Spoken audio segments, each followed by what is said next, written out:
preventing pain, fear, and suffering of animals through nationwide education and awareness from all across the globe. This is Animal Radio. Yeah, I know for the last 3 weeks I've come in kind of grumpy. Why is that? Not getting my sleep. Uh-oh. The dog's taking the bed. The dog's hogging the bed. I know you don't have dogs, Judy. You have cats, but your cats hog your bed, don't they? They do. And you know what? I try to accommodate them, and I don't like to wake them up. They sleep all day long. Why can't I get my sleep at night? You see, I try to accommodate my dog, too. But I just, I'm losing sleep over it. 1-866-405-8405. Hi, who's this? Oh, hi. My name's Alicia Runyon. Hi, Alicia. How are you doing? Good. How are you today? Very good. Does your dog hop into bed with you? Every night under the heating blanket. Yeah. Does he take a lot of space? Well, he's only about 10 pounds, but yes, he takes the space between my legs and under my arm, but it's well worth it. Are you one of those people that won't move around because you don't want to disturb their sleep? Well, he growls at me if I move. Ooh. Growls. But yes, he growls and he's getting a little. I've had 4 sutures already, which is not good. Yeah.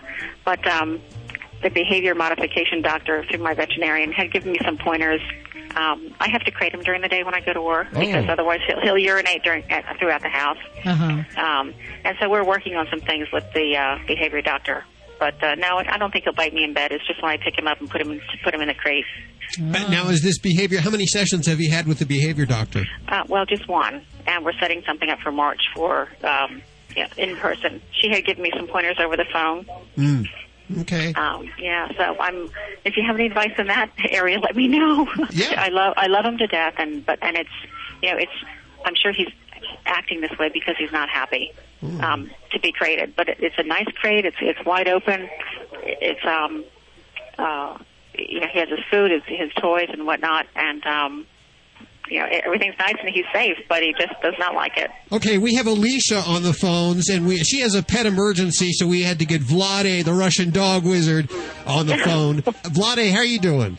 I'm doing better than I deserve. I'm world famous, as a matter of fact. You did not present me properly. Oh, I'm sorry about that. I owe you on that. Alicia, can you explain your problem to Vlade?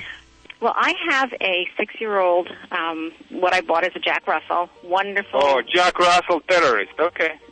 You know what? That's what we call him, the terrorist. Okay. We researched the dog before we bought him. I knew he was high-spirited, active. The Jacks that I've known have had a good temperament. My daughter is a horseback rider, so they're in that arena pretty much. So we knew we wanted one. We have a large area. He gets a lot of exercise. My daughter jumps hurdles in the backyard. We have a cat. He bosses the cat around. But my problem is if I leave him alone in the house, he will urinate and poop in the house. Okay, Alicia, I think you have a very easy problem to take care of. I think you have a separation anxiety going on. It is nothing about he's mad at you or he's doing it because any other emotions involved. He just has separation anxiety from you. Did you try to leave him in the crate when you leave the house? No? Yes, I crate him every day, which is bad, but I have to do it. We started out with a nice-sized crate, and my veterinarian had me speak with a behavior modification specialist who suggested going to a smaller crate. It's a crate that you can, it's a wire crate so you can see out. Okay, so what you need to do, you can do this procedure in the crate or not in the crate, whatever you prefer. So you need to use my techniques, which calls Taliban husband comes home and Taliban husband leaves the house, who is not giving his wife kisses and hugs. He tells her go do dishes and go do laundry, okay? I know this approach is not going to work really well in North American society, but what you need to do, okay, when you practice it Saturday or Sunday, as a matter of fact, if he can be not in the crate, just, you know what you need to do? You need to open the door, just pretend so you go somewhere. In 5 minutes, come back, okay? Open the door with attitude. Hey, I don't want to deal with you. I don't want to just go straight toward the kitchen. If he jumps at you or barks or whatever it is, clap your hands, make the sound like, just startle him into the attention, like, say, hey, I'm not in this position right now to deal with this type of a thing. Just go to the kitchen, make circle around your house, and leave the house without saying anything, okay? And after that, maybe come back in 20 minutes. And after that, do the same attitude and do it 40, 50, 1 hour, 2 hours, 3 hours. I guarantee you, if nothing happened within 3 hours, it's not going to happen since. Now, when you go to the Monday, I would prefer to get pet sitter in your home. I know it's additional expenses, but this is what you should do. 2 times per day for the first 2 weeks, have somebody comes in to break the day, to take him outside, so to play with him so he would understand if something happened with you, you are not going to die, because the dogs don't have a sense of the time. You leave, he thinks you are forever. The second thing is you need to destroy all smell. Otherwise, you're going to go back and pee it again in the same spot. Please use the product which works. I like Petastic. I like Simple Solutions or another product can work. Nature's Miracle? Natural Miracle is a great product as well. I use that. Yeah, use it on that, and make sure go back and forth. Make sure leave him with the toys which you would love him, what he would love him to chew if he needs to play with. I prefer to give them bullet sticks. Let's alternative to the rawhides. And I'm going to give them, when I leave the house, it will take him 30, 40 minutes to finish that one. We'll basically keep him. But how do I get him to the crate? That's my problem. He goes under my bed, and if I go to pick him up, he'll bite me, and he has bitten me already. He has bitten whom? Me. So you have another problem, is? Well, yeah, he bit me, and I've had sutures once, and he's bitten me a few times where he does draw blood. So now you're telling me besides separation anxiety, you also have a problem with biting you, am I right? Only when I have to pick him up to put him in the crate, yes. Okay, so put the muzzle on him first, okay, and pick him up, give him cheese, pick him up, give him cheese, pick him up, give him cheese, unless he's associated picking up with the positive things, and after you can put him in the crate. And then take the muzzle off? Yes, but you can start to feed him in the crate. You can have a bowl with the food and put him in the crate, okay? And, and don't feed him in any time. In the beginning, he will go in the crate. You can don't close the door. Let him eat in the crate. Don't feed him anywhere else. He will go in the crate as the positive thing. See, if I was around, I would take completely different approach. But my rules are, if I cannot do better, don't make it worse. Whatever I can do, you cannot do it. Of course, I would do much different. I would do it very quickly. But with you, I want to be very, very careful about my suggestions. That is why I would prefer to do the slow steps. I will feed him in the crate. So the only time I put the food in the crate, he doesn't want to eat, he will be without lunch whole day. Okay, so put the food in, will he eat he gets fed in the morning, so do I put the food in the crate in the morning and make him eat in there and just leave the bowl in there? Yes, and if he doesn't go in the crate, it's his problem. Okay. Okay, and eventually he will go, and sometimes do it when you are in the home, in the presence of you, so you would praise him when he goes in the crate. And after that, you put this food in the crate and tell him, command, in, and put in the same time, put the dish in the crate. He goes, you praise him. Okay, do you think the size of the crate is appropriate, or should I go bigger? Bigger is the better, because the bigger he will be less aggressive to go in the crate. The bigger, okay, I'll go back to the larger size. My doctor had told me to go to downsize, which is it's now maybe you probably know the size is. I originally had one that was 3 foot by something, and they said no, that's for that size dog. You probably went too fast through the process. I see. Okay. Yeah. And you know what I just suggested to you, it is, this is just addressing the symptoms. But if you would like to address the cause, you have to put the collar and leash on your dog and work with him on obedience, simple obedience training. Let's go, sit, stay, calm down every day. That will really position yourself as an authoritative figure. I would like to suggest you to do this before you leave the house, so he get tired. And when he gets tired, because tired dog is the good dog, so basically when you do these exercises before you leave the house. So you're going to be tired. And when he's tired, he'll be less thinking about peeing, pooping, and doing other bad things. In your absence, he will have less time to think about where you're at and what's happening. Will you come back or not? Interesting. Okay. Okay. We're running out of time. All very interesting. Vlade the Dog Wizard. Can I go ahead and give out one of your DVDs, Vlade? Yes. My DVD, the people can order on RussianDogWizard.com, www.RussianDogWizard.com, and this is the only and the first and only United States patent-pending dog training method in America. And I'm going to give you one, Alicia, okay? Oh, gosh, thank you so much. Alicia, thanks for calling 1-866-405-8405. We have more Animal Radio on the way. Thank you. You're listening to Animal Radio. You can learn more about today's guest at animalradio.com. Log on.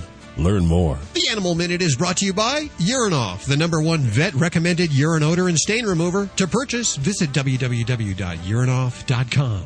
Urinoff, finally something that works. Dogs or cats, horse or emu, animals are people too. You've heard of Superman and Spider-Man. Well, now there's Salamander Man. Dutch police have arrested a thief some are calling the Salamander Man because this creepy criminal was talking himself into unsuspecting homes, saying he was looking for his lost salamander. He had also used a hamster excuse, but the salamander one was much more successful. Police had been hunting the burglar for months, and once caught, the Salamander Man admitted to about 60 thefts. He mostly took wallets and loose cash. They found him with 9 empty wallets in his car, which had been stolen the day before. This concludes this episode of Salamander Man. I'm Britt Savage for Animal Radio. Animals are people too. Animal Radio. There's lots of reasons to need a urine odor and stain remover. Your dog's afraid of thunderstorms. Cat hates being alone. You've moved into a new house, but there's only one reason to buy Urinoff, because it actually works. Urinoff's high-performance formula gets to the source of the problem and removes it permanently, even cat urine. Many odor removers claim to work, but thousands of loyal Urinoff customers, even vets, swear by it. If urine odor is a problem in your home, reach for Urinoff, the odor remover that actually works. Available exclusively at www.urinoff.com or your local vet. Buddy, don't do that. Don't worry, lots of dogs eat grass. Didn't you hear? Dogs can get worm infections from eggs and larvae in the grass. Those parasites can even infect humans. I know. That's why I give my dog Safeguard Canine Dewormer twice a year. It's a safe and easy way to eliminate and prevent the major intestinal worms that infect dogs, and to protect my family against infection. Where can I find out more? Just visit www.safeguard.com. That's SAFE-GUARD.com. Hey, you want to keep a secret from your dog? It's the new fish sticks from Canine Caviar. They're good for your dog's teeth, gums, and also his achy joints. And fish sticks from Canine Caviar are 100% natural, completely digestible, and contain no chemical preservatives, additives, or fillers, and they're low in calories. But don't tell your dog that. All they care about is that they taste good. Get your dog fish sticks at caninecaviar.com. That's www.caninecaviar.com. Hi, I'm Jay Moore, and as a sports fan, I can tell you there's nothing quite better than spending a day in the park playing catch with a beautiful lady. Like Shirley, my dog. Listen, adopt a pet. They are the most loyal companions you will ever have. Visit pets911.com or call 1-888-PETS911. Hooray! For more information, go to pets911.com. Proud to be a partner of Animal Radio. PetGadgets.com. If you're looking for innovative and high-tech pet products. PetGadgets.com. Unique and high-tech products that you won't find at your local pet store. PetGadgets.com. Find the latest products that will make life easier for you and your pet. PetGadgets.com. Everything from massage beds to a remote-controlled tennis ball launcher. PetGadgets.com. Be top dog in your neighborhood. Shop at PetGadgets.com. Preventing pain, fear, and suffering of animals through nationwide education and awareness from all across the globe. This is Animal Radio. When putting together a case like the Michael Vick case, putting all the facts together requires a little bit of forensic expertise. They actually called in a forensic veterinarian, Dr. Melinda Merck from the ASPCA, I believe, to help him. Doctor, are you there on the phone with us? Yes, I am. I wanted to make sure you were there with us. Very exciting things, of course, we mentioned just a couple of weeks ago. There's a brand new CSI vehicle specifically for animals. That's correct. What specifically did you have to do with the Michael Vick case?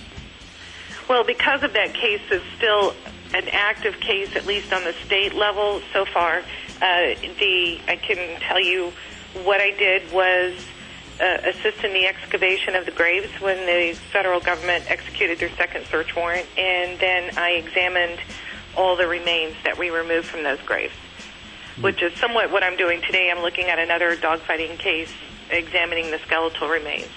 And that's a new area in the veterinary world or in the animal world. There's certainly mammalogists and osteologists that look at skeletons of animals, but no one's really looking at them as we do in human forensic anthropology to determine cause of death or any kind of trauma prior to death. Would you say that you're the only one that's doing that right now? Pretty much, yeah. Right now, I hesitate only because that for the last 3 years I've been giving conferences, trainings, workshops to the veterinary community in the hopes that I'm training others to do what I do, but certainly not on the level that I do and not on the bones especially. So that's what I hope to change, is that there's going to be more people doing what I do. Do you have the vehicle on the road now, and what is a normal week like? The normal week is very unpredictable. I'm always struggling to stay ahead in case I get that next call, but we've already used the vehicle on a dogfighting case in Atlanta. We used it on December 21st, about 10 days after we finally got it down to Atlanta. And so, yeah, it's already being used. You say you're working on a case right now. Is that the case you're working on? Yes, another dogfighting case in Atlanta. And did you actually go out with the vehicle? Because I understand before this you would have to actually take the evidence and put it in the trunk of your car. Yeah, the problem is when you go out to these scenes, you don't know what you're going to need. You don't know what kind of evidence is going to be there, no matter what the first responders find. So I was always trying to take every single thing I could need, and then always ended up needing something that I didn't bring. So the vehicle's going to have everything, plus it provides me with not only the crime scene investigation equipment that I need, but it also has, being a medical hospital, I can assess the animals, the live victims. If there's any emergency treatment that needs to be done, I can do that right then. Then we can get the cat or dog or whatever animal it is straight to the emergency clinic or a full-service hospital. So that's one of the best aspects of it, because I end up doing, like I said, wearing many hats. So what I end up doing is doing crime scene investigation along with law enforcement, trying to process that scene with them, whether that is just looking at all the paperwork or drugs or whatever's found and how that pertains to the case. And then I have to examine the live animals, and then if there's any deceased, I have to do that as well. So it's a long process. So having the vehicle makes it more efficient. I can get most everything done at the scene, especially if it's not here locally in Georgia. Since you are one of the few, or maybe the only one doing this in the country, I guess it's on-the-job training for you. You didn't go to school for forensic veterinary medicine. Yeah, that has been a long road. I certainly have had some great mentors with medical examiners and forensic experts, like the forensic anthropologist at University of Florida. Has been wonderful to work with. And what I have found is that the forensic side, the human forensic side, is very interested in animal cases. They say nothing new has come along since DNA, so they're, I think, maybe getting a little bored. But certainly with the animal world and now that we have these federal and state felony type cases, it is creating an interest that they can apply their areas of expertise, do research, and also use those on animal cases. We're putting on the first ever veterinary forensic symposium for that purpose, where we have human forensic experts coming in April. We're holding this conference in Orlando, and they're going to be talking about their fields and how that can apply to cases for animal cruelty. You probably see a lot of ugly stuff during the day. How do you keep morale up? That's twofold. I have my own pets, and I get a lot of downtime with them that makes me remember why I'm doing this. I am also very successful in the cases that I work with, so that gives me motivation to do it and seek justice. Obviously, a Michael Vick conviction was a good payoff for what you do, right? Yeah, that pleading guilty on all of those defendants was a good. That always boosts your confidence and morale when you're doing these things. Yeah. I see someone just handed me a note that you've actually provided expertise to the TV show CSI. Oh, yes, that was a lot of fun.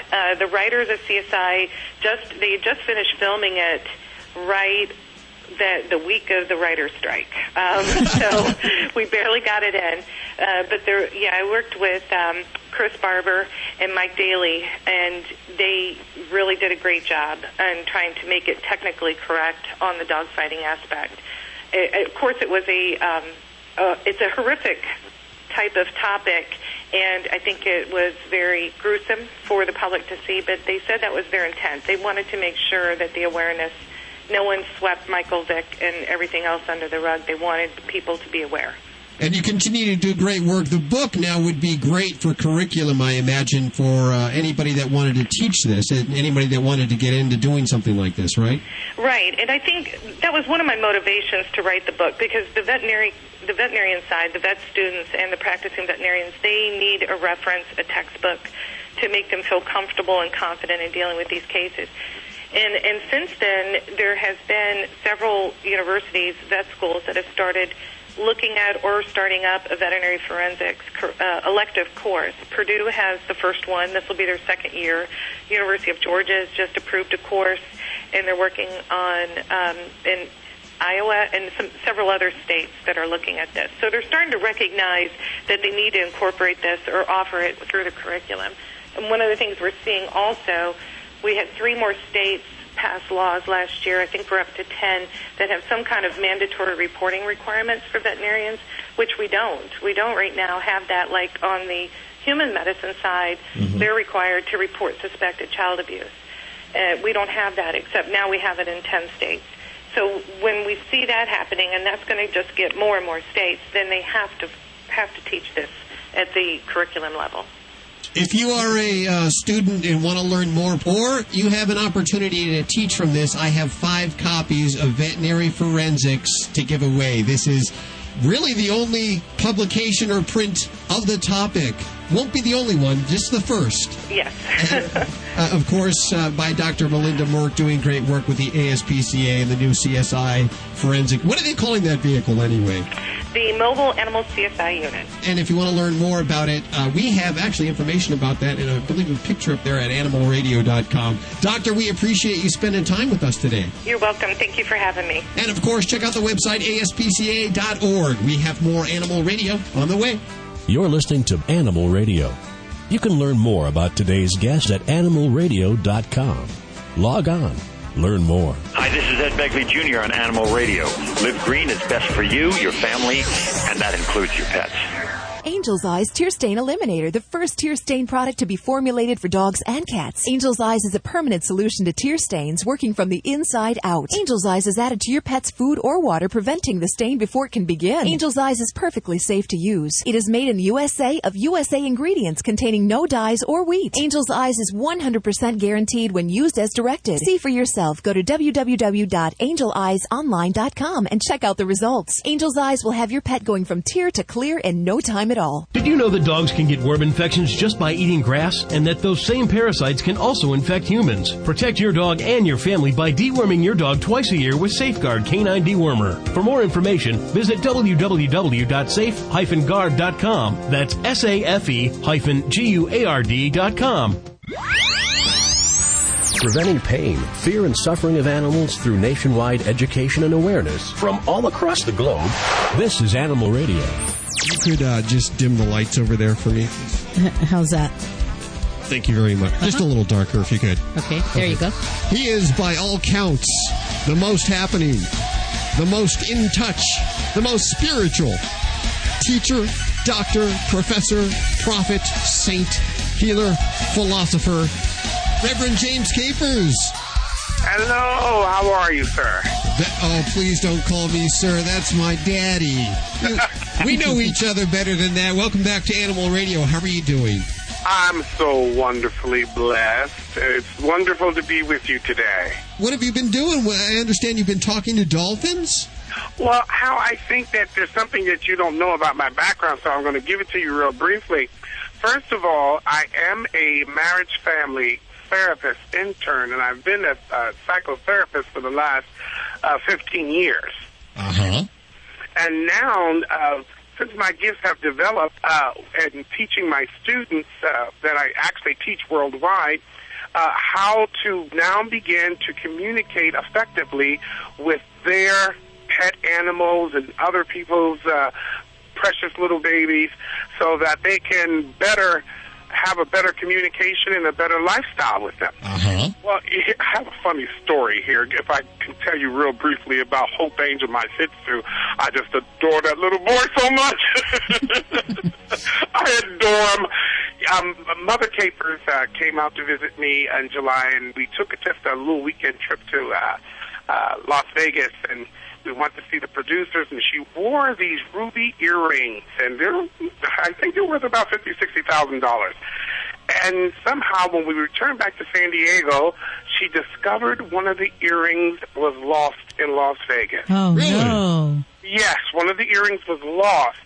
And she came home, and we were back in San Diego, and she was so upset. Sure. And I said, Mother, I don't know what to do.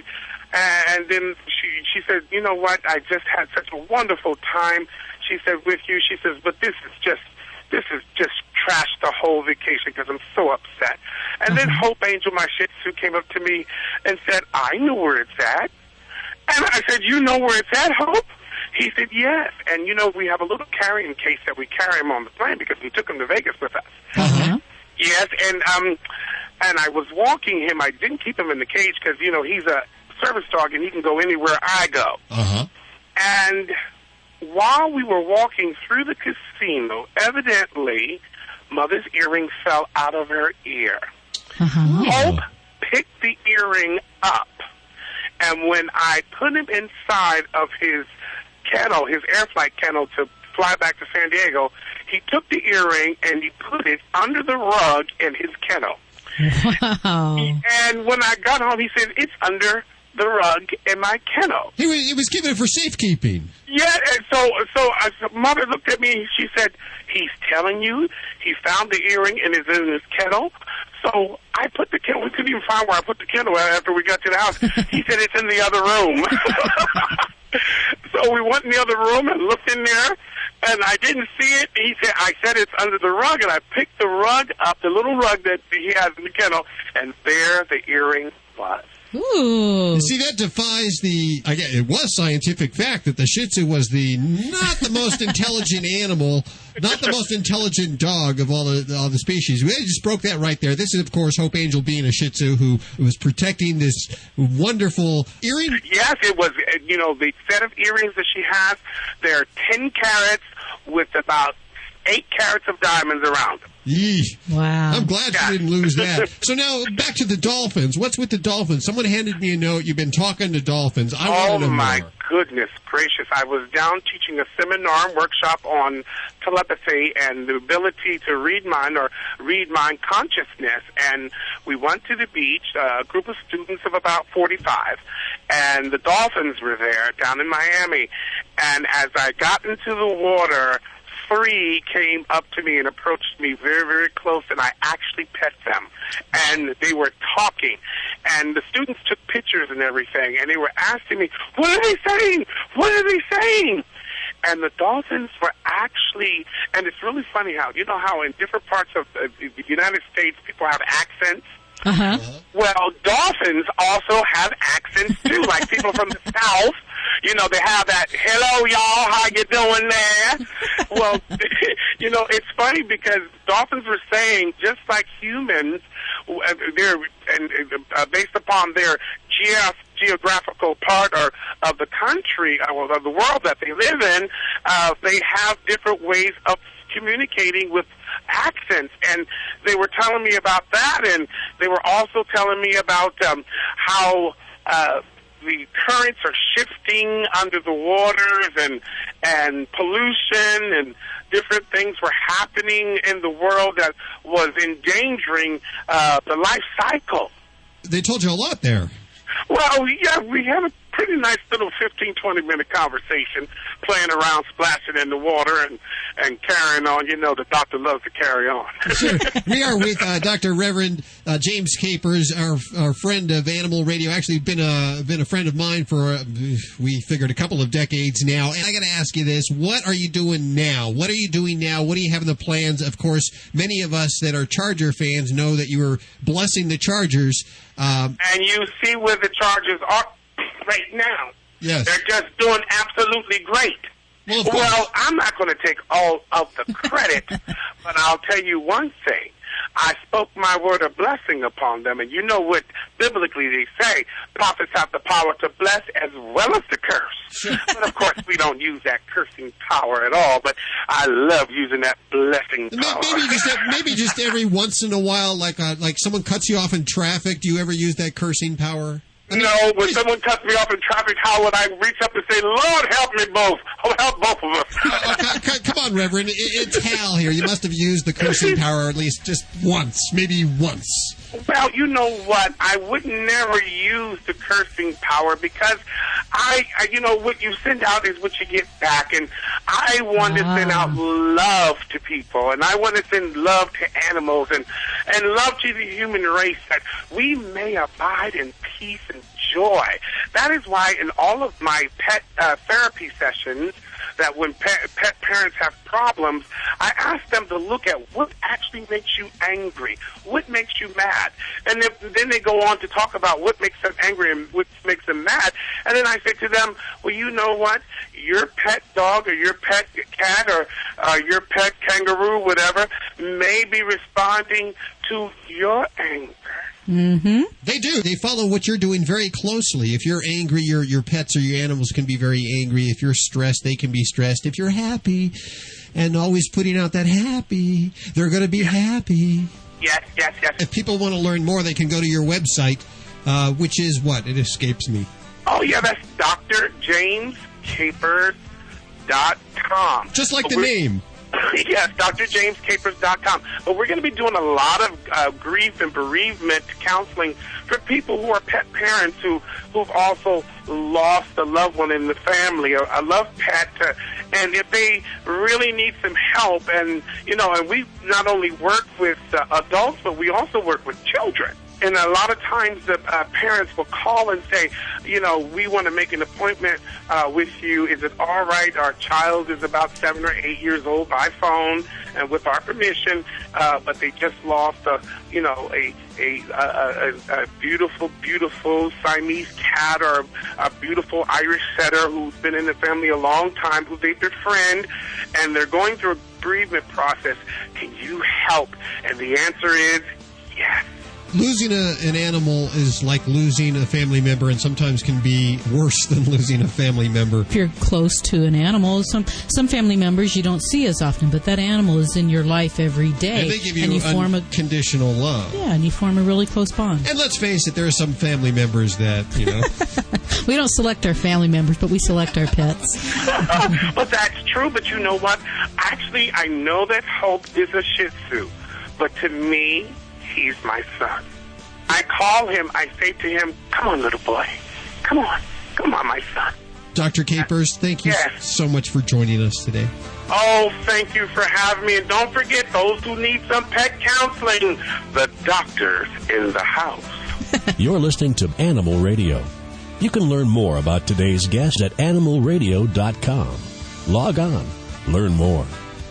I said enough. Hey, gang, this is the Money Man, Eddie Money. Make sure you spay your pets and keep the dial right here to Animal Radio. It's the greatest station in the world. Hey, you want to keep a secret from your dog?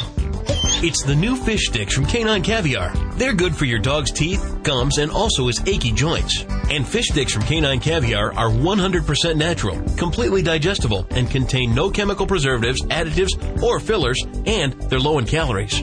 But don't tell your dog that. All they care about is that they taste good. Get your dog fish sticks at caninecaviar.com. That's www.caninecaviar.com. preventing pain, fear, and suffering of animals through nationwide education and awareness from all across the globe. This is Animal Radio. 1-866-405-8405. Toll free. Who's this? This is Marge Cedarquist. Hi, Marge. How you doing? Good. Where are you calling from? Jamestown, New York. Jamestown, listening on this WJTN, is that? Correct. Brand new to the Animal Radio Network. Well, thank you so much for listening. How can we help you today? Well, we have a German Shepherd that's about 10 months old, but she's huge. And she just jumps on everybody. Oh, no. Showing her affection, but sometimes that can be annoying, huh? Well, she's so big. Uh-huh.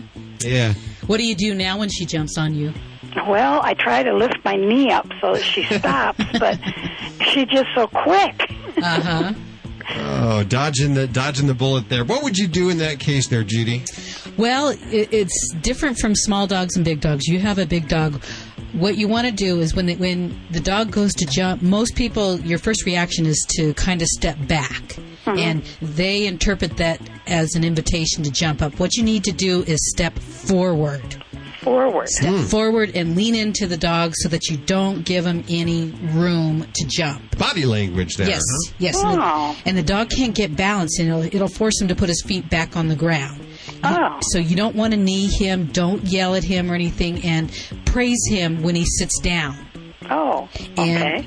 This is a behavior that's been going on for a little while now. Are they trained already, Judy, or is it you can break the habit. You can break the habit, but again, just lean into it because it'll force him to go back down. Give him a treat. Tell him good boy, and if he's jumping on other people, yes, which she is. Yes. What's her name? Shotzi. Shotzi. Lady Shotzi. Lady Shotzi. You can do this. You can kind of set it up and have someone help you to go through this a few times. What you want to do is you want to put her on a leash. Uh-huh. And when she goes to jump onto a person as they come in the door or something, you want to tug on the leash, but you don't want to pull straight back.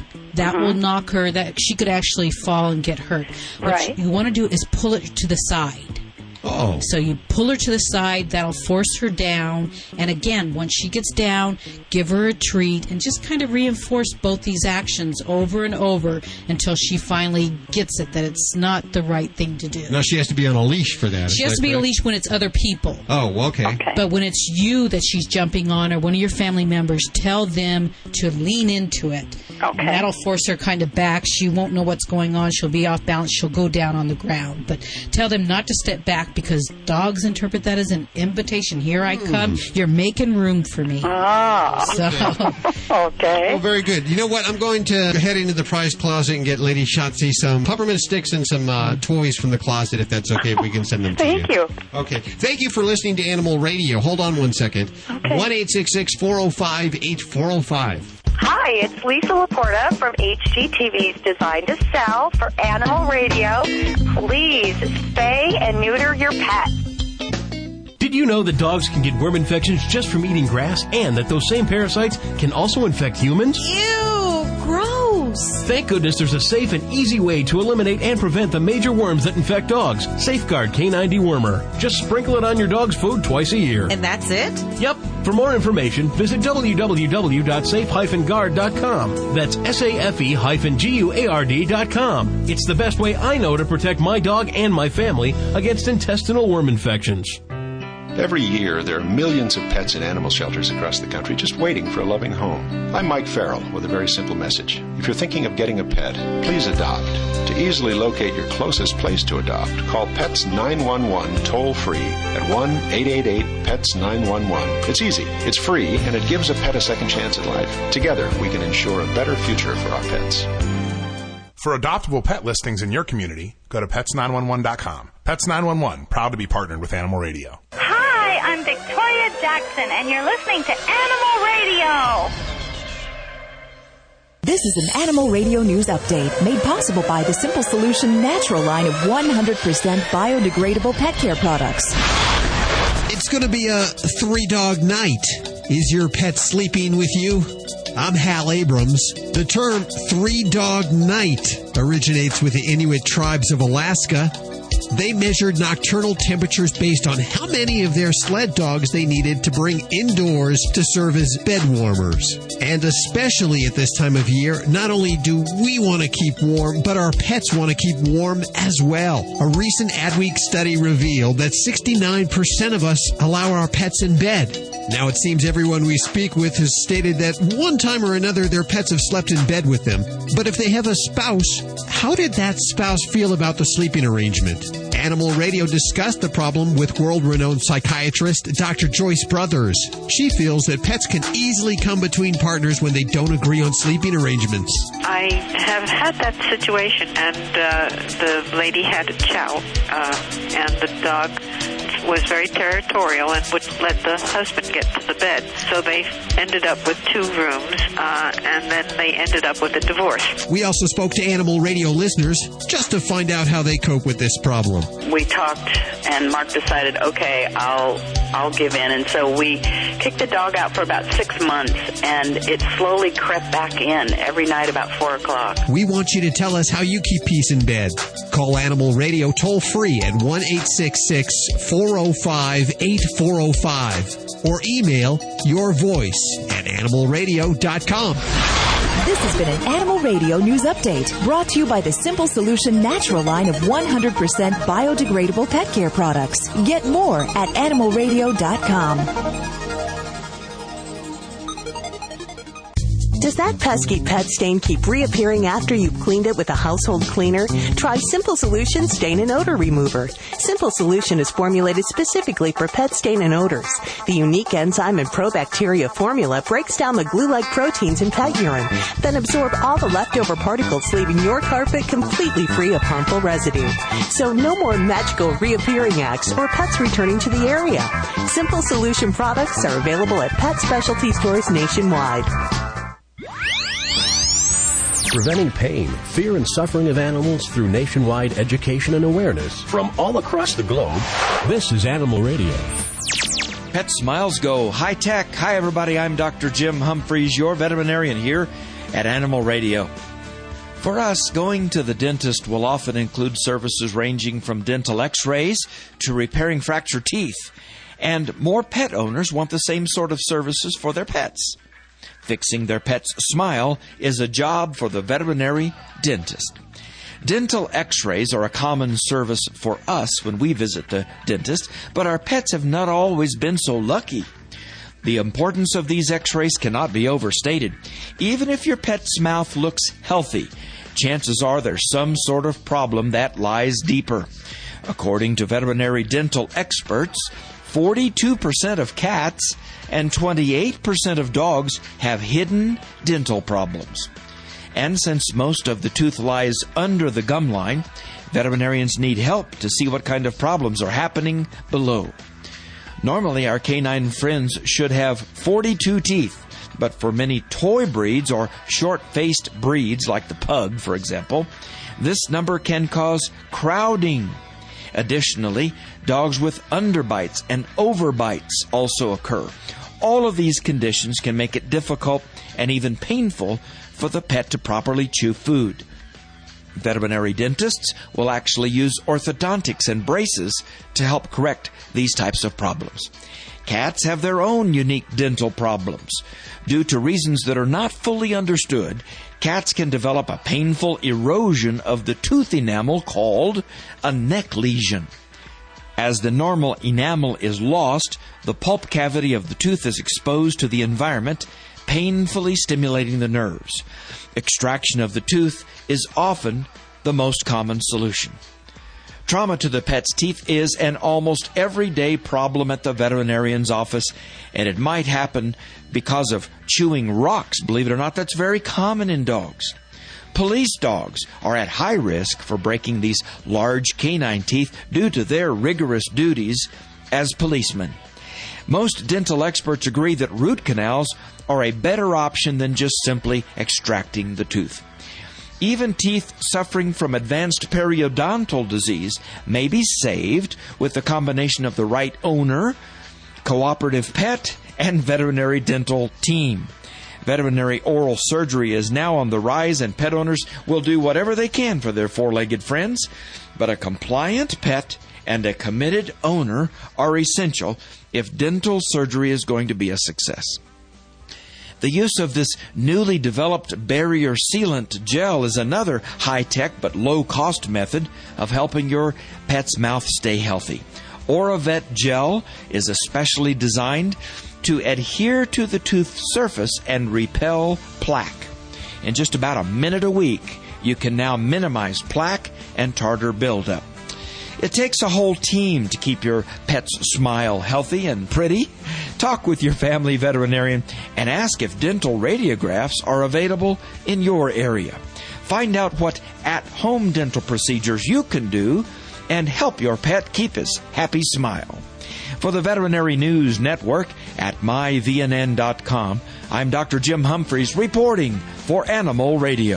And that's all we have for this hour. Remember, there's lots more streaming online at animalradio.com. And remember, please spay or neuter, don't declaw, and adopt from your local shelter. I'm Hal Abrams. I'm Judy Francis. Have a great week. We'll see you next week for more Animal Radio right here on this fine station. This is Animal Radio Network.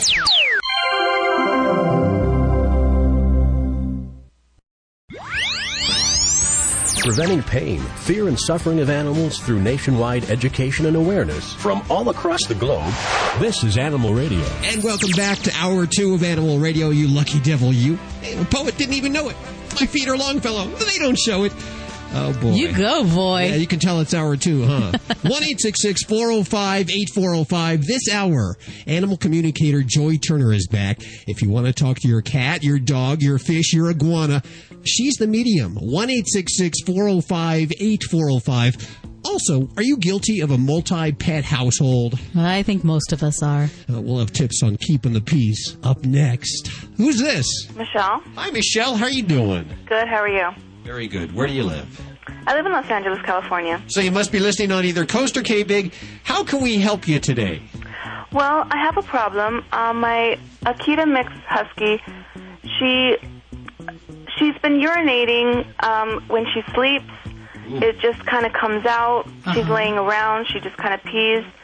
And we don't know what's wrong, so we took her in.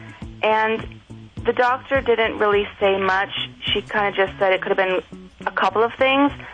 And she did get a cortisone shot for, I believe, some dry skin a couple days before everything started happening. Oh, really? Okay, yes. How old is she?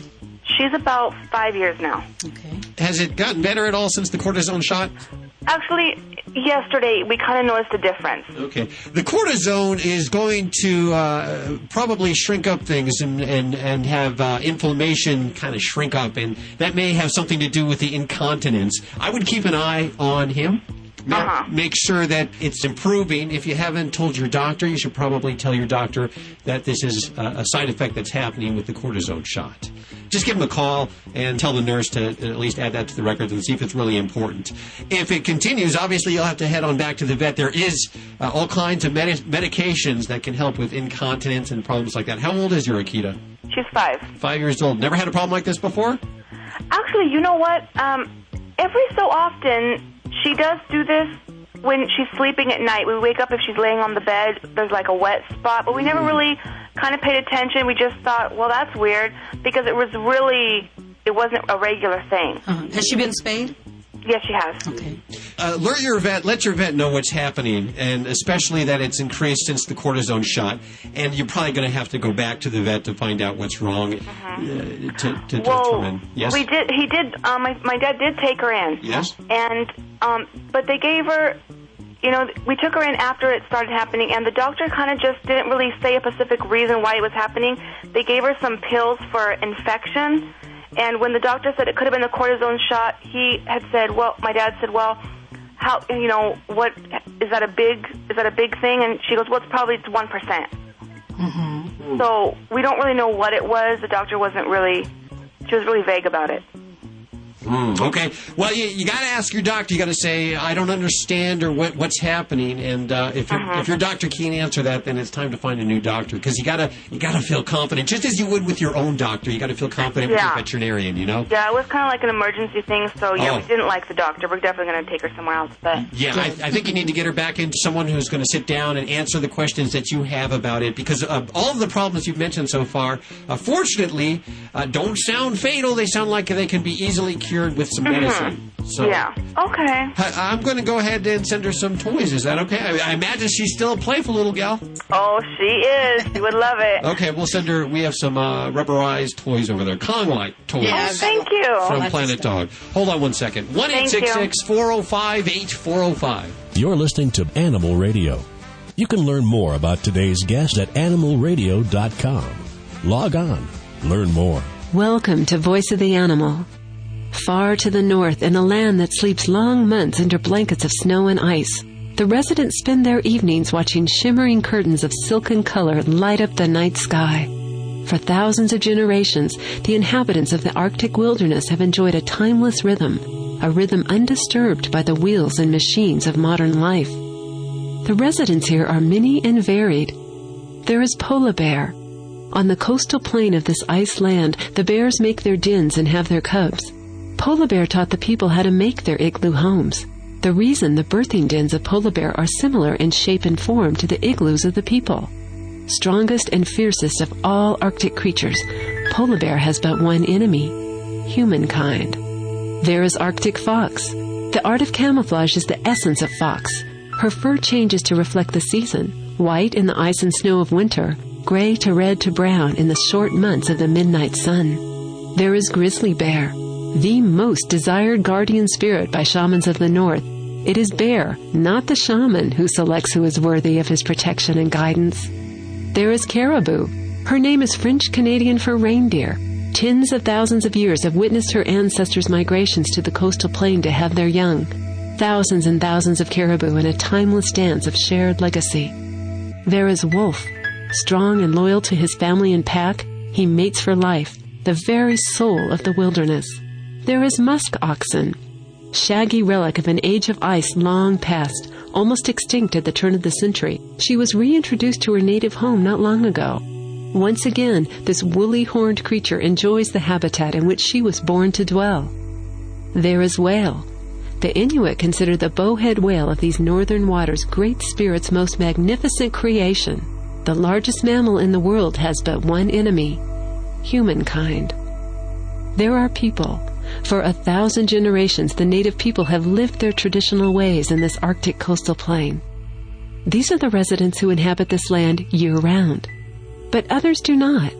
When the land awakens into spring and summer, over 180 different species of birds will return to the Arctic to nest in the wetlands. They will travel from 6 continents and every single one of the lower 48 states, many having spent the winter with you in your backyard.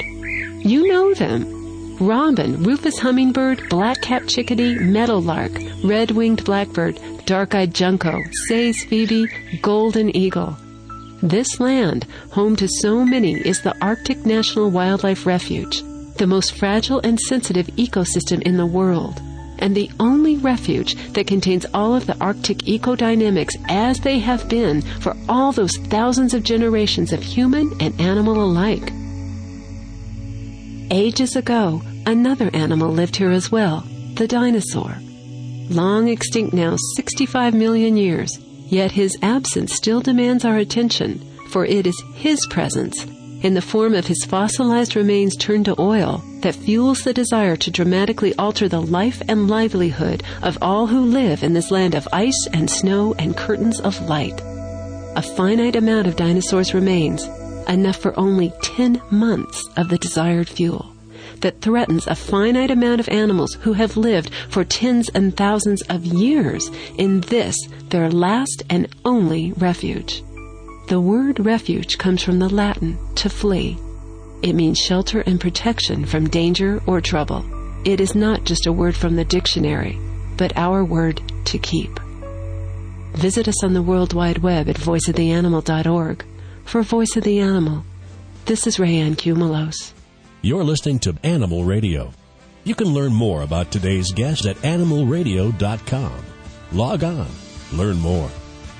We are back in Las Vegas with Dr. Debbie White, Animal Radio's resident vet. If you're like us at Animal Radio, you have a soft heart and you see a cat or a dog that needs a home. Oftentimes, if we can't find a home for it, we'll home that animal ourselves. And that's led us into a multi-cat situation. Behavior changes dramatically. What kind of behaviors do you see in multi-cat, multi-pet households? Well, outside of the usual squabbles and disagreements that you might run into, whether it be over food, territory, or someone's affections, we can run into some problems, particularly with house soiling. And that's one of the greatest problems we run into in multi-cat households, because that's really how one of the ways that cats talk to us and talk to each other is by marking. Marking their territory. Now, if you have a problem like that, what do you do? The most important thing is to make sure you see your veterinarian and make sure there's not a health problem, whether it be an infection, bladder stones, or something else that might be going on in the urinary tract. That's the most critical point first. And then we can help isolate whether there might be a behavioral component to the problem as well. How is the behavioral component often addressed?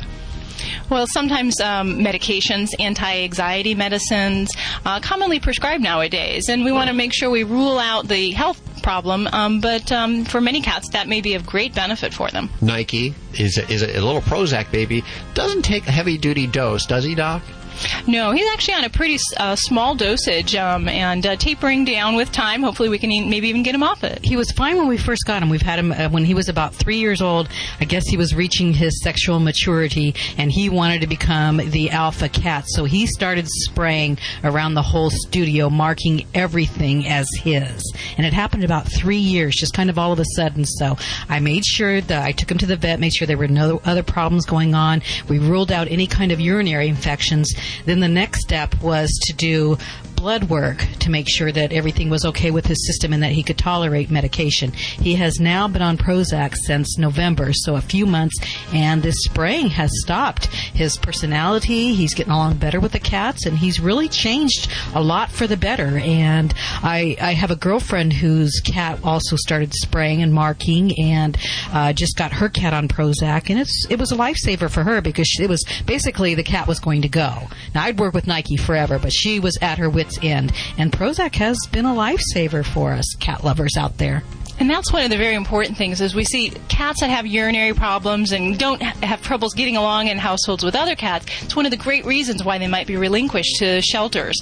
So, if you're up for the challenge and giving medication, this can be a really important step for a lot of families. Are there other behavioral issues that happen in multi-cat households?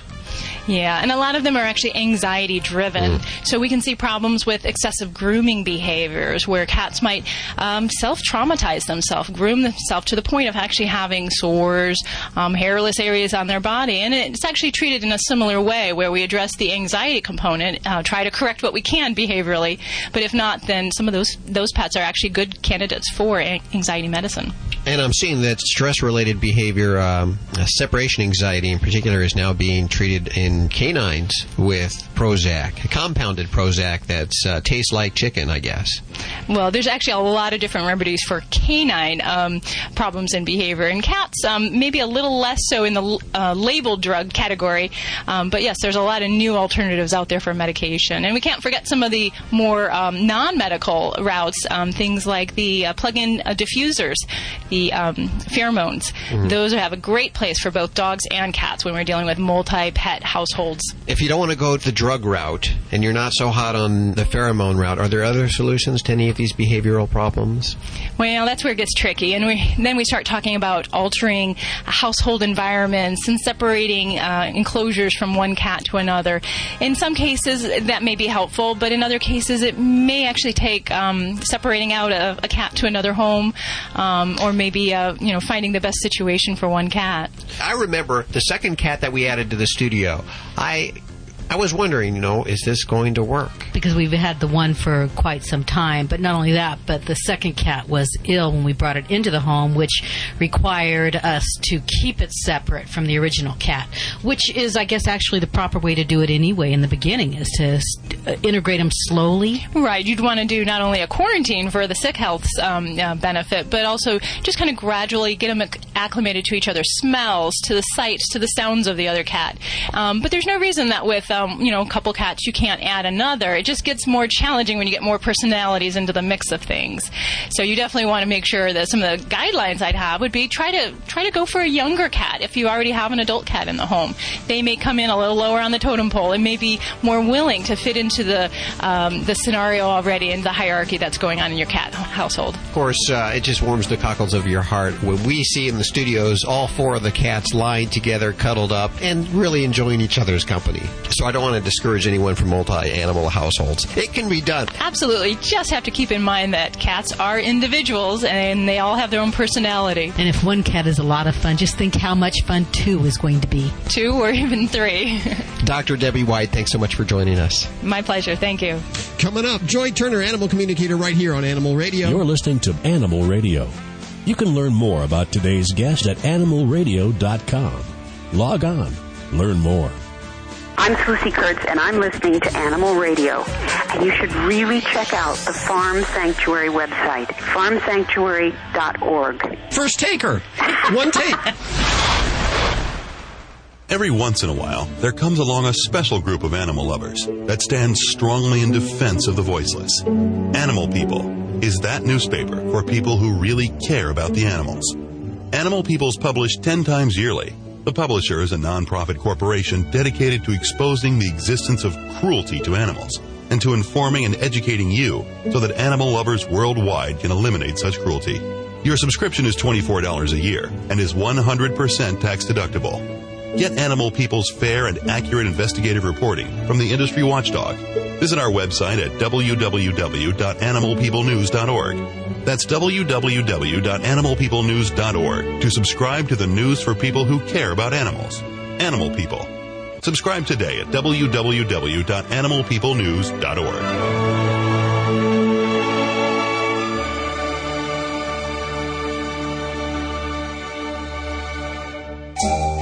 At Onesto Organics, we believe in whole foods for the whole animal. All of our human-grade organic pet foods are unrefined and dehydrated to preserve vital nutrients. Our veggie hides for dogs are delicious, nutritious, and completely free of grain, gluten, corn, and soy. Onesto Organics. We're all about healthful goodness for your pet. Honestly, nothing less will do. Check us out at www.onestoorganics.com. Hey, all you animal lovers out there. Last February, I had my dog Rudy neutered during Spay Day USA. This year, I'm going to enter him in the pet photo contest at humanesociety.org/spayday. It runs January 15th through February 29th. You can upload your pet's picture, get your friends to vote for him, and win some cool prizes. So get out there and take some pictures. Good luck trying to beat my Rudy. Presented by the Humane Society of the United States. Sponsored by Nature's Miracle and powered by Pets 911. Upload your pet photo at humanesociety.org/spayday. Fido Friendly Magazine. Perhaps you can do without it, but for kibble's sake, think of your dog. At last, a voice for us traveling canines. Until now, few have taken mobile pooches seriously. After all, who appreciates warm shelter and a comfy bed more than a dog? Fido Friendly, the travel magazine for you and your dog.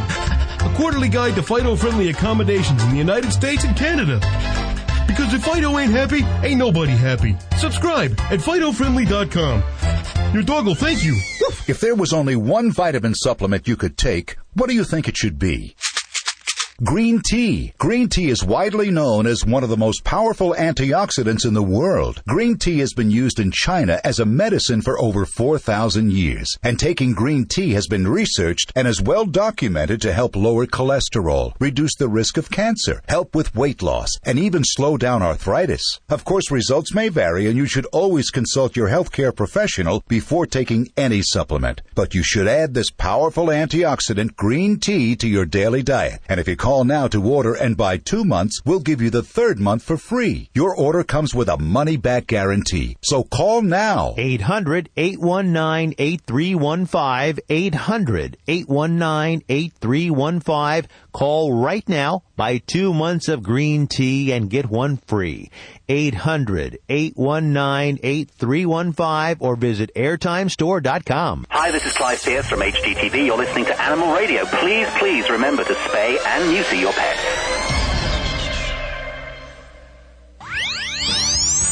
preventing pain, fear, and suffering of animals through nationwide education and awareness from all across the globe. This is Animal Radio. Are you ready to talk to your animals? 1-866-405-8405. Hi, Joy. Hello, Hal. How are you doing? Doing very well. How are you doing? I'm marvelous. Thank you. Are you ready to go? Absolutely. Okay. Who do we have on the phones with us? This is Margaret. Hi, Margaret. How are you doing? Good. And who are we going to be talking to today? A little 6-year-old tuxedo kitty named Emma. Emma, meet Joy. Hi there. She's sitting right here. Oh, good. So what would you like to talk to Emma about? Well, she's very loving. She's very cuddly to both my husband and myself, but it's only on her terms. If she doesn't want to be moved or touched, she'll hiss at us, and I would love to understand her side of the story. Oh, she gave me a big sigh, and she says she's so grateful that you asked this because she thinks that this is a common issue that a lot of people that live with animals have, and they don't understand they have it. So she's hoping to help everybody understand this issue. Wonderful. She says that in your life, you think you have the right to, for instance, pay attention to her when you would like to, or have her pay attention to you, and if you're busy or you don't feel like paying attention at that moment, you ask her to wait. And she's waiting for you to say yes or no. In other words, do you have times when you do want to pay attention to her and other times when you don't, just like you would have times when you do want to pay attention to someone else or you don't? Sure. Okay. She said, well, animals are really no different than that. People just think they're supposed to be. Available whenever, huh? Yeah. So it's kind of, she said, the way most people look at animals is if I want to pet them or pick them up or whatever, then I should be able to do that. And that doesn't take into account that maybe the animal is wanting something else in that moment. Yeah. This happens all the time here at the Animal Radio studios. We'll be working, one of the studio cats comes up, and maybe I'm in the middle of something, and I'll be very snippy. And, of course, it works both ways, is what you're saying, Joy, right? Yeah, exactly. Okay. And sometimes, not always is this true, but sometimes what I find is, for instance, Hal, you just said you would be snippy. Well, someone that would be snippy to their kitty, for instance, the kitty might be snippy back to them. Someone that would just say, would you wait a minute, please? Then the kitty might just say, would you wait a minute? So they often will tend to mirror the way we respond to them. That's something I'm working on, by the way. Yeah, she's our little princess, though. We move over and we do everything for her, so maybe, I don't know. She said, yes, well, it isn't that you don't do everything for her. She didn't she was doing a very general, broad discussion of this whole concept of animals have essentially their rights too, even if they live with you. Yeah. Because that's why she used the example of there are some people that sometimes you want to interact or you don't. Okay, well, yeah, right now she's wagging her tail like, I really don't want to discuss this anymore. Yes, well, she just... It's more for her. It's kind of her attitude. Yeah, exactly. And that's just kind of who she is. She's wonderful. She's absolutely wonderful. She says, by the way, she adores you both. What? She adores you both. Oh, well, we adore her. She's wonderful. She's one of 4 animal friend, companion people around here. So, yeah, we've got a great household here. Thanks for calling, Margaret. We appreciate it. Give him a big old hug for us. I notice the more that you give, the more that they want. That's the more time you spend with them, they expect you to then spend, if I spend a Saturday and a Sunday with my cat, he expects me to give up work Monday through Friday. Yeah, this is true. You were gone all day. Well, why should I, perk up just because you're home? Thank you for calling. 1-866-405-8405. Joy, if someone wants to get in touch with you during the week, how can they do that? They can do that either by going through my website, which they can get to through 2 addresses. It's talkwithyouranimals.com or joyturner.com, or they can call me at 425-867-1779. And don't forget, you can catch an hour of Joy Turner every weekday at animalradio.com. You're listening to Animal Radio. You can learn more about today's guest at animalradio.com. Log on. Learn more. Oh, you done yet? I'm sorry about that. It wasn't my turn yet. Hey, listen, you may already be buying cloned milk and cloned meat. All the details up next right here on Animal Radio. Hey, this is Cesar Milan. When I'm not doing the dog whisper, I'm listening to Animal Radio. Stay balanced. It ain't easy being a dog. All my buddies were making fun of me for what I decided to do. They'd say, hey, Rufus, say goodbye to your manhood and change your name to Rita. Well, guess who's laughing now? Ever since I got neutered, it's a whole new world. I'm not snappy or overexcitable. I'm just good old Rufus. So humans, this February, do your pets a favor. Have them spayed or neutered. To find a location near you, visit humanesociety.org/spayday. Brought to you by the Humane Society of the United States. Hi, this is Emmylou Harris on Animal Radio. Please spay and neuter your pet. This is an Animal Radio News Update made possible by the Simple Solution Natural line of 100% biodegradable pet care products. The FDA says food from cloned animals is safe. I'm Hal Abrams. After years of debate, the Food and Drug Administration declared that food from cloned animals is safe to eat, clearing the way for milk and meat derived from genetic copies of prized dairy cows, steers, and hogs to be sold at your grocery store. Julie Janowski, Director of Campaigns for the Farm Sanctuary, joins us. What does this mean exactly? It means a number of things. The worst thing that it means is that we don't even know how many animals are going to suffer due to this technology. Not a lot of people know that when you clone animals, other animals suffer. In fact, many die. Based on the FDA's own assessment, there are some problems and severe medical problems for animals that are cloned and the progeny even of those animals. And so why do you think they put their seal of approval on this? I think a lot of it has to do with industry. They haven't done a significant look at what's really going to happen to animal welfare and what's going to happen to these animals that are put into the system. They also haven't really been able to confirm that any of these animals are going to be healthy and have a normal life. And this, for the end user, means there's going to be products in our supermarket like milk and meat that are cloned and not even labeled. That's absolutely correct. There is, according to the industry's own words, they don't feel there's any need for there to be labeling. So I could buy this stuff and not even know it. You absolutely could. And the progeny from cloned animals could already be moving out there now. So there could be already cloned product in our supermarkets, cloned meat or cloned milk that's already there and we don't even know that it's cloned.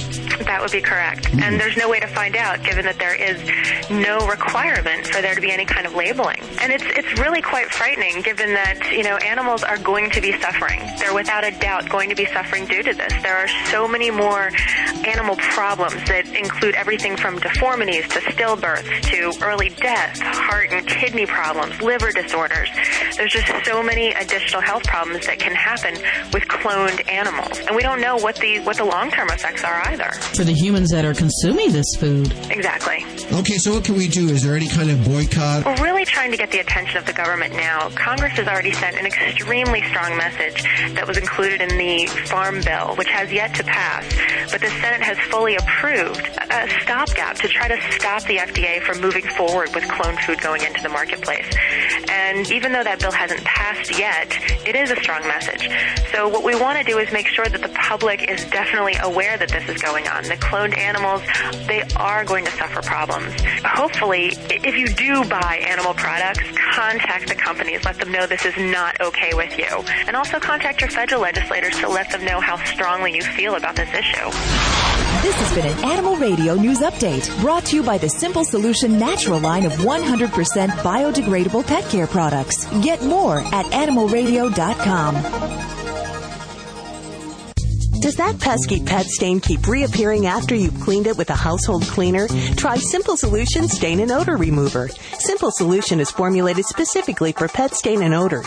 The unique enzyme and probacteria formula breaks down the glue-like proteins in pet urine, then absorb all the leftover particles, leaving your carpet completely free of harmful residue. So no more magical reappearing acts or pets returning to the area. Simple Solution products are available at pet specialty stores nationwide. This is Glenn Close on Animal Radio, and remember how very, very important it is to spay or neuter your pet. Preventing pain, fear, and suffering of animals through nationwide education and awareness from all across the globe.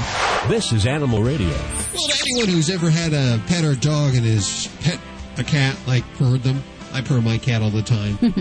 The fact that massage is a pleasurable experience should be no surprise, because it is not only beneficial to the animals, but it is physically, mentally, emotionally, socially, behaviorally balancing for them. Even just having the animals produces a lowering of blood pressure and stress levels. And that's why I'm so calm today, is I just spent about 15 minutes massaging my cat. And I'm not a massage expert, but I figured why not get a massage expert on the phone. Bruce Bregenzer, is that correct? That's right. How are you doing? Well, so far today, so good. That's good. We take it a little at a time. That's the way I do it. You're an animals massage and touch therapist in the Chicago-Milwaukee area, is that correct? That's right. First of all, how do you get into something like this? Did you start off as a massage therapist for humans? Well, I think that's how most people do start. The people who come to my classes kind of generally come from either human massage, they want to work with a little easier client, or they come from veterinary medicine, vet techs, and that kind of thing, or from agility or dog activities. Actually, I didn't come from any of those. It's just I had a lot of animals with a lot of issues, and one day somebody said the words animal massage together, and it occurred to me that at least some of the time that's what I'd been doing, and that was a really good idea. It had never occurred to me that you could do that. What kind of issues were you able to help your dogs with?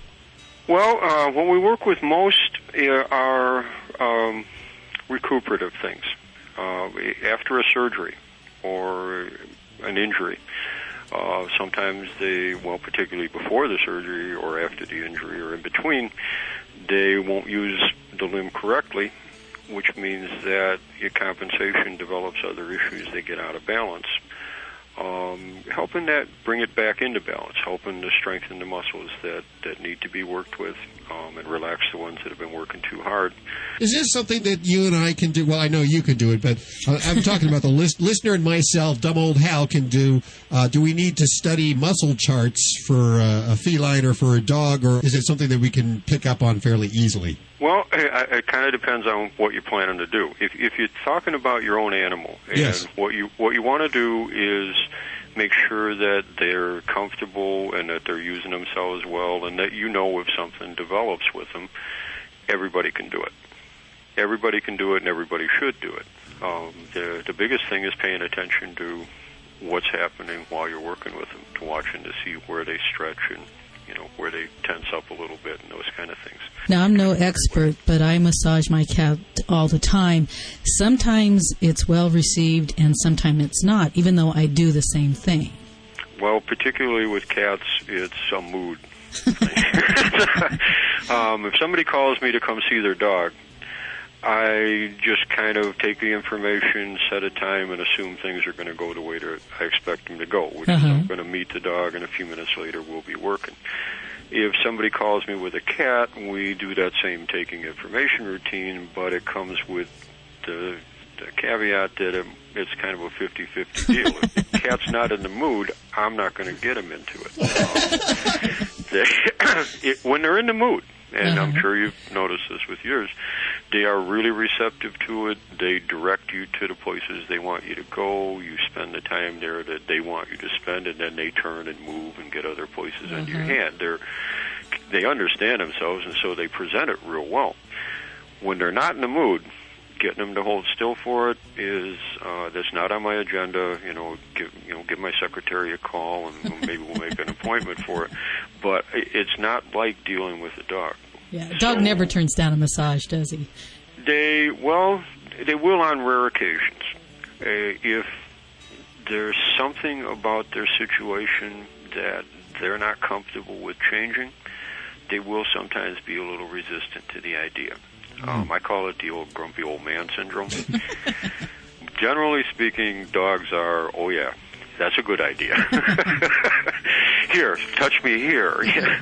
Have you had the chance to work with any other animals other than cats or dogs? I don't know, massage an iguana or something like that. Just a few. I don't work with horses. The I've worked with them a little in classes here and there, and what I've worked with them, I find I'm really receptive, and I know that what I hear, they're terrific to work with, but I know people who work with horses, and there's lots of cats and dogs. I have worked with a couple of rabbits, a llama. Probably the oddest one would be a cockatoo. I don't read bird body language, but he lifted his wings, and I figured that meant he was enjoying himself. He liked it. That's what his mom said, anyway. That's what it means when they lift their wings. So. Okay, you are one of these people that apparently thinks this internet thing is going to keep on going like it is, and you put together a website called CompanionAnimalTouchHandTherapies.com, right? Right. And that's a long URL, so remember, everything you've heard on today's show, URLs are all available at animalradio.com. What are we going to find at CompanionAnimalTouchHandTherapies.com? Well, you'll find the list of classes that I teach and some information about those, and you'll find what you would expect to see in a session if you call it to have me come work with your animal. Very good, Bruce. We appreciate you spending time with us today. Not a problem. One of my favorite subjects. Animal massage touch therapist Bruce Bregenzer on Animal Radio. You're listening to Animal Radio. You can learn more about today's guest at animalradio.com. Log on. Learn more. This is Fred Willard on Animal Radio. Remember to spay and neuter your animals. I've had it done to me. It's not that rough. Hey, all you animal lovers out there. Last February, I had my dog Rudy neutered during Spay Day USA. This year, I'm going to enter him in the pet photo contest at humanesociety.org/Spay-Day. It runs January 15th through February 29th. You can upload your pet's picture, get your friends to vote for him, and win some cool prizes. So get out there and take some pictures. Good luck trying to beat my Rudy. Presented by the Humane Society of the United States. Sponsored by Nature's Miracle and powered by Pets 911. Upload your pet photo at humanesociety.org/Spay-Day. If there was only one vitamin supplement you could take, what do you think it should be? Green tea. Green tea is widely known as one of the most powerful antioxidants in the world. Green tea has been used in China as a medicine for over 4,000 years. And taking green tea has been researched and is well documented to help lower cholesterol, reduce the risk of cancer, help with weight loss, and even slow down arthritis. Of course, results may vary, and you should always consult your healthcare professional before taking any supplement. But you should add this powerful antioxidant green tea to your daily diet. And if you call now to order and buy 2 months, we'll give you the 3rd month for free. Your order comes with a money-back guarantee. So call now. 800-819-8315. 800-819-8315. Call right now. Buy 2 months of green tea and get one free.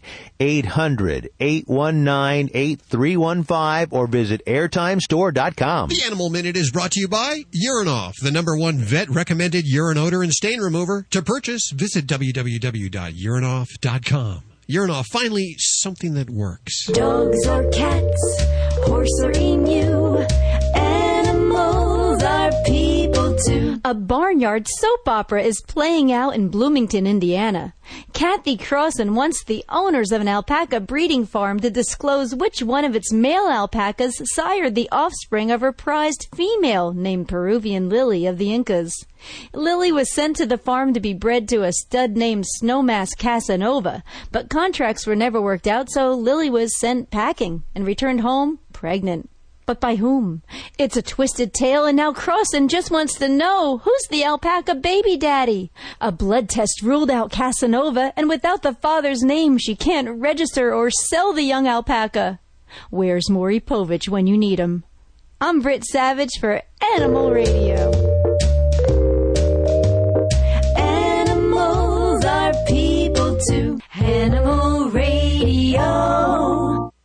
There's lots of reasons to need a urine odor and stain remover. Your dog's afraid of thunderstorms. Cat hates being alone. You've moved into a new house. But there's only one reason to buy Urinoff, because it actually works. Urinoff's high-performance formula gets to the source of the problem and removes it permanently, even cat urine. Many odor removers claim to work, but thousands of loyal Urinoff customers, even vets, swear by it. If urine odor is a problem in your home, reach for Urinoff, the odor remover that actually works. Available exclusively at www.urinoff.com or your local vet. You're listening to Animal Radio. You can learn more about today's guest at animalradio.com. Log on. Learn more. Hi, I'm Victoria Jackson. Jackson, and you're listening to Animal Radio. Preventing pain, fear, and suffering of animals through nationwide education and awareness from all across the globe. This is Animal Radio. Well, hi, Chick.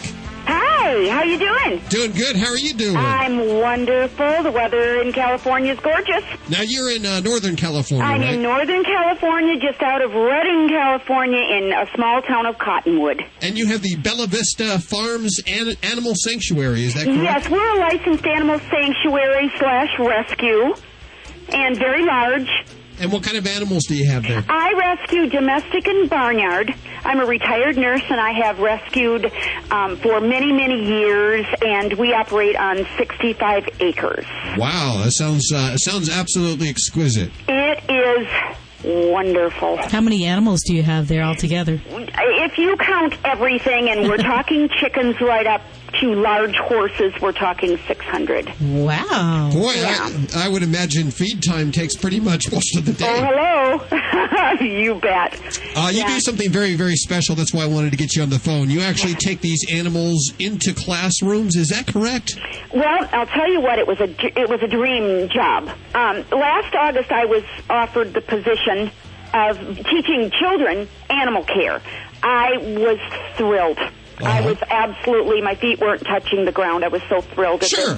It is such a necessary thing in our schools, and I've always felt that way. The earlier you learn, the more compassionate you're going to be as an adult. When you start with kindergartners, they're like little sponges. Yes. They just absorb everything I say to them.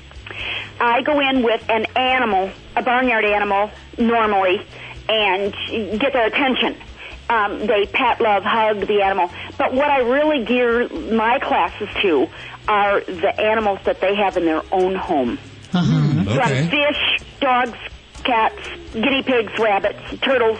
Okay, so you might bring in, let's say, what kind of barnyard animal might you I bring? might bring a miniature horse, a miniature donkey, a little llama, a bunny, any type of barnyard animal that they really normally don't get to see. Right. And that grabs their attention, and then you hit them up with the dog and the cat and the fish. You bet I do. You bet I do. You'd be surprised at how many households have an animal, but the children really don't know how to care for the animal. So what do you teach them? I teach them right from the get-go that they have taken on the responsibility of an animal in their home, and it is now a family member, and it should be treated as such. I get my licks in about spay and neuter when I can. Very good. I'm a fanatic. Good. I get in there when I can. I teach depending on the age. I gear my classes toward that. But when I can, I talk about spay and neuter. I teach a class on secondhand smoke to animals. Wow. I talk to them about aggressive animals, about animals that are not theirs, and how to approach that type of a situation. I gear a lot of it toward what the needs are of their family pet. How many schools do you go to? Well, at this point, I do 25 schools for what's called Project Share. It's an after-school program. And I do 5 for an enterprise, which is another area in our area. I do 5 schools. So I'm teaching a total of 30 schools. My wish is that this was not just for an after-school program, but this was for every class, every age. Sure. Yes. What ages are you teaching? I'm teaching kindergarten through 8th at this point. It's like home ec. It's something that should be included in the curriculum at most schools. Absolutely. When these children are taught that it's not something that we have just gotten and can be passed around, or if we don't like to take care of it, it can go somewhere else. When they're taught that that is not okay, they're taught. Have you heard any stories where any of the children have talked to you about their parents wanting to get rid of an animal? Absolutely. Absolutely. What do the children say?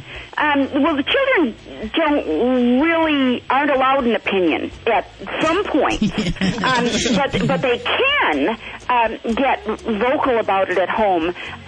They can say, now, Chick said, I can't teach the adults. Sure. No. I can't. An adult is either going to spay and neuter. They're either going to not smoke around animals and children. I can't teach them. But when I gear it toward the children, it's fixed in their mind for their future. Parents must realize that it benefits them, too, because the kids are taking care of the animals. Absolutely. Absolutely. Can I tell you a real quick story? Please. About an 8-year-old. About the third time I went to their classroom, I said, "What have you done since I saw you last?" I had been in there 2 weeks ago. I said, "What have you done at home that I taught you? Has anybody applied any of this?" One boy, had his hand in the air, and he said, "I changed the kitty litter, and I walked my dog." And I said, "Is this something that you normally don't do?" And he said, "Absolutely, I never have done that before. My mom hollers at me, begs, pleads, but I never do it." And I said, "And now you've done it." I said, "What did your mom say? Did she notice?" He said, "Oh, yeah." And I said, "Well, what did she say?" And he said, she said, "Who are you and what have you done with my son?" And I loved it because they need to know that they're part of the care. That it's a joint effort when you have anything in your home. You all have to take responsibility for the animal. And I teach them a lot of pride. That you should be proud when you fixed a little cozy bed for your animal and it's not in the rain. When you've scrubbed that kitty litter and freshened it and scrubbed the water dish and the food dish, put fresh food and water, that you should be very proud of yourself. We are with Chick Miller. Chick, do you have a website? I don't, honey. I have a tablet and an ink pen. And that's how I run Bella Vista Farms. I'm I guess I'm probably the last person in the world that doesn't have a computer, but I don't. But my name and number and address can be given out freely to anyone. Okay, I'll tell you what, if you're interested in learning more, especially if you're a sanctuary somewhere in the country that thinks this is a great idea, you'd like to bring your animals out. Anyone can teach this class. Anyone can I keep it simple. They need food, water, shelter, and love.